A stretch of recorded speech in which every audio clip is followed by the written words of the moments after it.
Sir போகலாம் sir. Sir ஒரு doubt sir. சொல்லுங்கம்மா. என்னன்னா, நம்மளோட இண்டஸ்ட்ரி வந்து ஆட்டோமொபைல் இண்டஸ்ட்ரி. ஆனால் நம்மளோட ப்ரொஃபஷன் வந்து இப்போ காலேஜ் ஸ்கூல்ஸ் எல்லாம் ஸ்பீச்சுக்கெல்லாம் போக ஆரம்பிச்சிட்டோம். எங்கேருந்து சார் இந்த யோசனை வந்தது?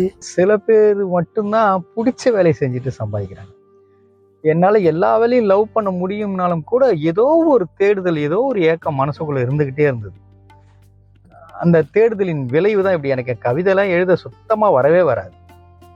ஆனால் இப்போ எழுத ஆரம்பித்ததுக்கப்புறம் ஒன்று புரிஞ்சுது. என்னன்னா, பிறக்கும் போதே யாருமே இங்கே திறமைகளோடு பிறக்கிறது இல்லை. நம்ம நினச்சிக்கிறோம் இவங்க பிறக்கும் போதே கடவுளுடைய அனுகிரகத்தால் பயங்கர நடிகர், இவங்க பயங்கர பேச்சாளர், பயங்கர தலைமை பண்பு அப்படின்னு நினச்சிக்கிறோம். அப்படி இல்லை. இவங்களுக்குள்ள ஏற்படுற ஏதோ ஒரு தீப்பொறி தான் அடுத்த கட்டத்துக்கு நகருதுன்றத நான் புரிஞ்சுக்கிட்டேன். இன்னும் உங்களுக்கு இயல்பாக சொல்கிறேன் பாருங்களேன். அந்த 3 BHKன்னு ஒரு படம் வந்தது. அதை பார்த்தீங்கன்னா பளிச்சுன்னு புரியும்.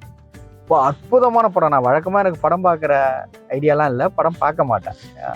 ஆனால் அந்த 3 BHK என் குழந்தை என்னை பாருங்கப்பா நல்லா இருக்கு அப்படின்னா, அதை பார்த்த உடனே எனக்குள்ள அந்த உணர்வு அதுக்குள்ள பார்த்தேன் நான்.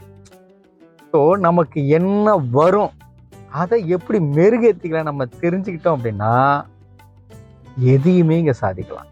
முடியாதுன்னு விஷயமே கிடையாது. இன்னைக்கு எனக்கு சரளமாக கவிதை வருது அப்படின்னா எனக்கு ஏற்கனவே துளி ஒரு வார்த்தை கூட வராது. இன்னைக்கு அப்படி வருதுன்னா நம்ம எந்த ஒரு விஷயத்தை ஆழ்ந்து யோசிச்சுக்கிட்டே இருக்கோமோ அதுவாகவே நம்ம மாறிடுவோம்.